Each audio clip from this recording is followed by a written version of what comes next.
Mes chers amis, je viens vous parler aujourd'hui du don de force, quelque chose de magique qui nous arrive du ciel. On n'est pas dans la vertu de force qui est laborieuse en nous, mais quelque chose qui vient du ciel, du Saint-Esprit en lui-même, donc quelque chose de magique. Avant de le découvrir, eh bien, je dois vous encourager à mettre un pouce comme ça ou comme ça. Comme ça marche très bien aussi, hein, l'algorithme fonctionne grâce à ces interactions. Donc n'hésitez pas à vous mettre un commentaire. Ce don de force, eh bien, est quelque chose de magique. Alors tout de suite, vous attendez une solution miracle extraordinaire, et quand je vais vous donner la réponse, vous allez être bien déçus. Oui, il est magique parce que c'est le Saint-Esprit qui agit dans notre âme, de manière surnaturelle. Mais la magie, c'est qu'il vient nous donner seulement un truc qui s'appelle l'amour. Et l'amour, vous allez me dire, bon, c'est bien joli, c'est bien sympathique. Quand on dit que quelqu'un est amoureux, ça nous rappelle dans la cour de récréation, ah, il est amoureux. Et donc, en fait, c'est quelque chose qu'on méprise à cause peut-être d'une vision romantique de l'amour que nous avons encore malheureusement dans nos têtes. Mais cet amour, c'est quelque chose de très fort, vous voyez, c'est très courageux. Cet amour nous donne un courage qui est très fort. Et c'est ce que je vais essayer de vous montrer. Peut-être qu'il faut évoluer un petit peu notre vision de l'amour qui est un peu serrée.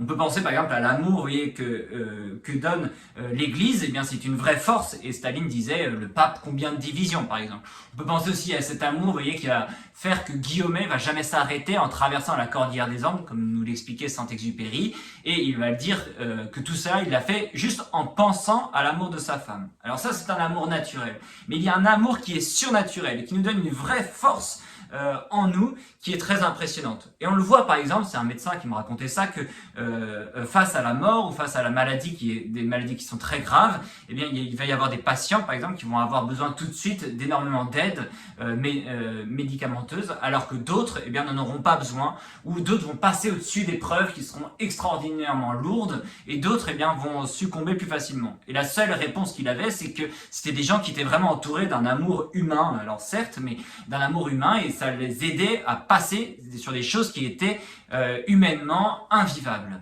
Cet amour-là était profond, il était fort, il était courageux. Et ce qui est important, ce n'est pas seulement la force physique, virile, mais c'est une force d'âme qui doit être ancrée en nous. Et cette force d'âme, vous voyez, on peut le trouver souvent dans des récits, par exemple, de prisonniers. Alors, ce ne sont peut-être pas des grands guerriers extraordinaires, mais qui vont réussir à tenir toute leur dignité humaine dans des conditions qui sont effroyables, et qui vont rester vraiment humains grâce à une force, un amour qui sera en eux. Le troisième exemple qu'on peut donner, hein, c'est cet exemple des moines, par exemple, qui se lèvent à 3 heures du mat, tous les matins, sans trêve, hein, il n'y a pas de congé pour eux, tous les matins, ils se lèvent à 3 heures du matin. Eh bien, c'est pas humain de l'expliquer, il faut avoir un don spécial qui est celui d'une force en eux. Donc c'est ce don de force qui est un amour qui leur permet de se lever à chaque fois à des heures qui sont pas possibles. On peut penser aussi à celle du travailleur aussi, mais vous voyez bien que cette force est vraiment plus belle, plus grande, plus noble que d'autres forces viriles qu'on pourrait mettre en avant. Il y a certes la force du martyr, hein, le martyr a une vraie force par rapport à son courage, il a une vraie audace d'aller au milieu de l'arène, et ça ne s'explique pas non plus par une vertu naturelle, ça s'explique par un amour surnaturel qui nous fait dépasser toutes les craintes que nous devrions avoir.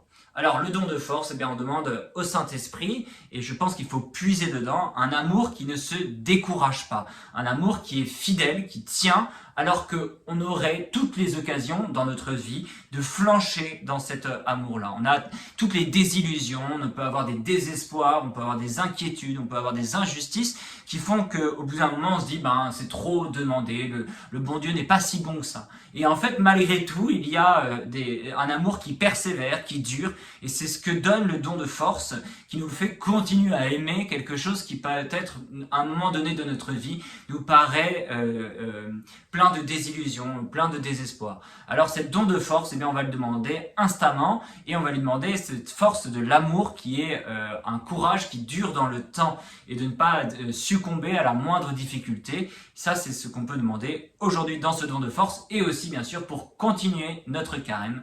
Amen.